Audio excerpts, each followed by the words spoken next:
Have you ever wondered what would happen if Luffy grew up inside Whole Cake Chateau, raised by the most terrifying Yonko on the seas, Big Mom herself? How different would the story of One Piece turn out? It all starts with Dragon, and he knows he can't raise a child since he's the most wanted man in the world, and handing Luffy to Garp means handing him to the Marines. So Dragon does something that looks insane from the outside. He reaches out to Big Mom. He knows she genuinely loves children. He also knows she cages everything she loves. So he offers her something she cannot manufacture, and it's the information about the Will of D, why the world government fears that name, and why a child carrying it cannot be held through fear without turning that fear into something Dragon cannot afford. It takes time. Big Mom resists the condition, but eventually she accepts it. Not warmly, and not because she believes she will ever need to honor it. She opens the bundle. The baby looks back at her with the complete, unimpressed expression of someone who has not been told that fearing Charlotte Linlin is the intelligent response. She laughs for 10 minutes straight. She names him Charlotte Luffy, so Luffy doesn't eat the Gomu Gomu no Mi in this timeline.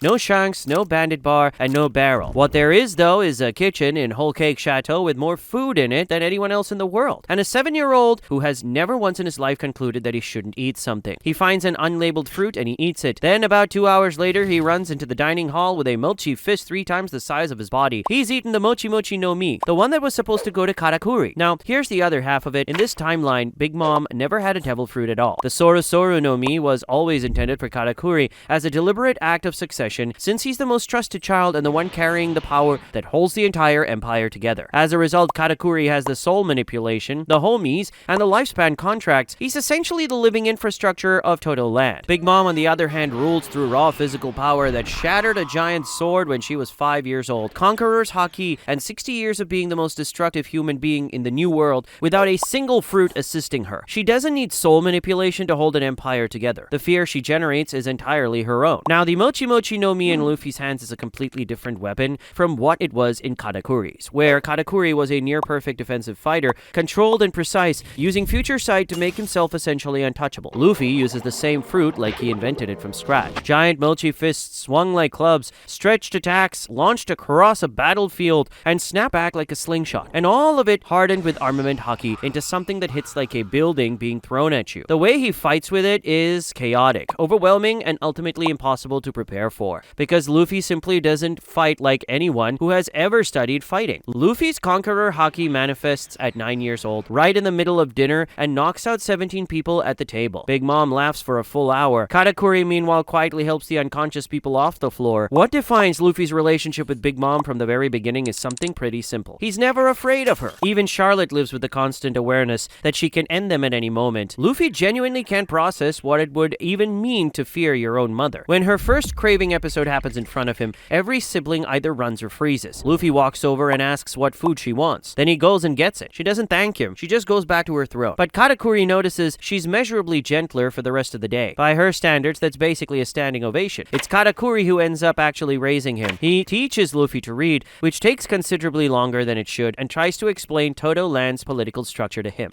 which Luffy forgets almost immediately. When it comes to training, Katakuri figures out pretty quickly that Luffy doesn't learn through instruction. He learns exclusively through fighting, which means the only method that actually works is putting him in front of increasingly dangerous opponents and letting him figure it out on his own. By his mid-teens, his armament haki is dense enough that Mochi coated it with crackstone. He never develops future sight that requires a kind of stillness that Luffy is constitutionally incapable of. What he develops instead is something closer to emotional observation haki. He feels the shape of a fight before it fully forms, and he always knows when someone near him is afraid. At 19, Luffy is formally recognized as Sweet Commander, and it takes years to get there. Big Mom keeps him off the roster deliberately because putting a child on that list invites challenges from every ambitious pirate in the new world. What finally changes it is a mission at 17, where she sends him to resolve a territorial dispute that 3 other commanders had failed to crack over 2 years. He resolves it in a way nobody fully understands. She gives him the title because she runs out of other ways to describe what his role actually is. Fishman Island is his first time outside Toto Land since infancy, and the deep sea overwhelms him, not through danger, but through scale. Dozens of species living together in one place, without lifespan contracts, craving episodes, and any of the mechanisms Big Mom used to hold Toto Land in place. They built this themselves. The utopia Big Mom has been constructing for 60 years is already here, underwater, and she had absolutely nothing to do with it. Katakuri handles the negotiation, and the tribute dispute gets resolved. On the way home, Luffy asks whether Big Mom's dream is actually possible. Katakuri says it depends on what you mean by possible. Luffy asks what he means by that. Katakuri goes quiet quiet for the rest of the voyage. 2 years later, Elbaf's giants start raiding Big Mom's supply ships. She sends Katakuri and Luffy specifically because Luffy is the only member of her crew who has never personally wronged anyone in the New World. It almost falls apart immediately. The giants hate Charlotte Linlin with the generational fury, and the moment Luffy arrives under her banner, every elder on the island is ready to send him back in pieces. The only reason he gets a conversation at all is because when the first warrior steps forward to drive him off, Luffy doesn't reach for his fruit. He just stands there and asks if anyone wants to tell him what she actually did because he grew up in her house and nobody ever explained it to him. That stops everyone, not because it's diplomatic. Luffy genuinely just wants to know. It's the sheer unexpectedness of it that opens a gap in the hostility, just large enough for one elder to start talking. And once one starts, the rest follow. He hears what she did at 5 years old, the village, Jorul, Mother Carmel, what she really was, the trafficking, the birthday feast. He puts it all together. Then he goes quiet for a full day afterward. The mission works and the raiding stops as the elders give Luffy something they've given almost no human being in over a century, which is genuine respect with nothing attached to it. Back in Totoland, he looks at the portrait of Mother Carmel hanging at the head of the dining table and understands for the first time what it actually means to his mother. He never touches it and never tells her what he learned. Fast forward, a coalition with historical ties to the Rocks pirates has been raiding Big Mom's allied islands and using stolen poneglyph rubbings as leverage. Big Mom responds with the full fleet, and this is where the New World finds out what Charlotte Luffy actually is. Luffy fights in open ocean against opponents who have spent decades accumulating power in the most dangerous waters in the world, and what they discover is that there's no framework for the Mochi Mochi no Mi in his hands. He takes hits that should put him down and treats them as data. He finds attack angles that shouldn't exist and defeats their top fighters one by one in ways that leave the survivors bewildered rather than simply beat. Midway through the war, something shifts as his Mochi begins extending into the environment, with the ground beneath ships thickening and flexing with the same quality as his own body. It's not a full awakening, but it's the first sign of one, and everyone on both sides of the battle feels the difference. His bounty after this war is revised to 1.2 billion berries at just 22 years old. The world government sends CP0 to Toto Island with a proposal: hand over Charlotte Luffy and receive full official recognition of Toto Land as a sovereign nation, which is everything Big Mom has demanded from them her entire reign. She refuses before they finish the sentence. Katakuri tells Luffy about it because he's not going to keep something like that from his brother. Luffy goes and sits with his mother in the throne room in silence for 20 minutes. He doesn't thank her, and she doesn't acknowledge he's there. They communicate the thing that's too large for words, that she chose him over 60 years of political ambition, and then he leaves. At 23, Luffy wakes up, puts on his coat, walks out to the harbor, finds a small ship, and gets in. Katakuri finds him before he clears Toto Land's waters and hands him a route drawn from 60 years of Empire knowledge, which covers every political pressure point, every dangerous territory, and every allied island in the New World and beyond, all mapped methodically over years because Katakuri knew this day was coming. He tells Luffy to start here. Luffy asks if Katakuri is coming with him, and Katakuri says someone has to stay and make sure she doesn't destroy anything. Luffy tells him to let her know he's coming back after he becomes king of the pirates. Katakuri stares at him as Luffy sails away. Back in Totoland, Big Mom asks for the biggest cake, and Perospero says she's going soft. Katakuri tells him to be quiet. It's the first time in her life that being left doesn't feel like abandonment. The full awakening comes later, deep in the Grand Line, in a fight where her previous ceiling simply isn't enough to protect his crew anymore. The environment responds as the battlefield becomes mulchy, flexible, hardening, and extending under his direction. He is no longer a fighter using a fruit, but a field. The fight happens inside. He sleeps for 2 days afterward, and when he wakes up, the change has settled permanently. When the word gets out that Charlotte Luffy has sailed away from Toto Island independently, the New World doesn't take it quietly. He was a sweet commander, and his departure creates a vacancy that every ambitious crew in the vicinity immediately starts calculating around. More importantly, it sends a signal to the entire Grand Line that Big Mom's youngest is now operating alone, without the fleet, without Katakuri behind him, and without Toto's land's infrastructure backing his plays. Inside the chateau, the political weight of it falls on Katakuri almost instantly. Challenges come in from crews who would never have moved while Luffy was still on the roster, and 3 separate pirate factions test Toto Land's outer territories within the first month of his departure, each one probing to see whether his absence means weakness. Katakuri handles all 3 with the cold efficiency that has always made him the most quietly terrifying person in Big Mom's empire. But the message underneath each of those probes is clear. The world noticed. The world government recalibrates completely. They tried to buy him while he was inside Big Mom's protection, and she refused. And now he's outside it, operating without a fleet or an established territory, with a bounty of 1.2 billion berries and a bloodline that makes him one of the most politically significant individuals in the world, regardless of what crew he's sailing with. CP0 begins tracking his movements immediately, and the 5 elders discuss him by name for the first time, which is the kind of attention that, in One Piece's world, means a countdown has started. Luffy moves through the Grand Line the way you'd expect someone raised inside inside the new world's most powerful empire to move, without any of the wide-eyed wonder the canon version of him brought to every island, and with a political awareness that consistently catches people off guard. This doesn't make him cautious, it makes him dangerous in a different way from the canon Luffy, less reactive, more deliberate, and significantly harder to surprise. His first serious fight after departure comes on an island in the middle of the Grand Line, where a Marine Vice Admiral has set up an interception specifically because CP0 flagged Luffy's route. The Vice Admiral arrives with 3 battleships and the reasonable assumption that a 23-year-old operating without a Yonko crew behind him can be contained. What he finds instead is an awakened Mochi Mochi no Mi user who has been sparring against Sweet Commander level opponents since his early teens, with Conqueror's Haki that has been developing inside the most Haki-saturated environment in the new world. The 3 battleships aren't enough, and the fight lasts 11 minutes. Luffy doesn't sink the ships because he doesn't see the point in killing people who are just doing their jobs, and that restraint makes the Marines more unsettled about him than a decisive slaughter would have. His bounty jumps to 1.9 billion after that. The second major encounter is with a Yonko-adjacent crew, not a full Yonko, but a crew operating under one's protection, testing whether this new independent operator can be pulled into someone else's political orbit. The answer is no, delivered in a way that leaves their top fighters alive but thoroughly clear on the point. This fight is also where Luffy's awakening operates in a fully controlled environment for the first time, rather than out of emergency necessity. And the difference between the two is significant. He isn't exhausted afterward, and the world starts discussing him differently right after. Big Mom knows where Luffy is the entire time. Katakuri sends reports because he decided years ago that keeping her informed was the only thing preventing her from going to find Luffy herself before he was ready. She reads every single one of them at the head of the dining table, next to the portrait of Mother Carmel, and doesn't comment on any of them. What breaks the waiting isn't a report. It's a specific piece of intelligence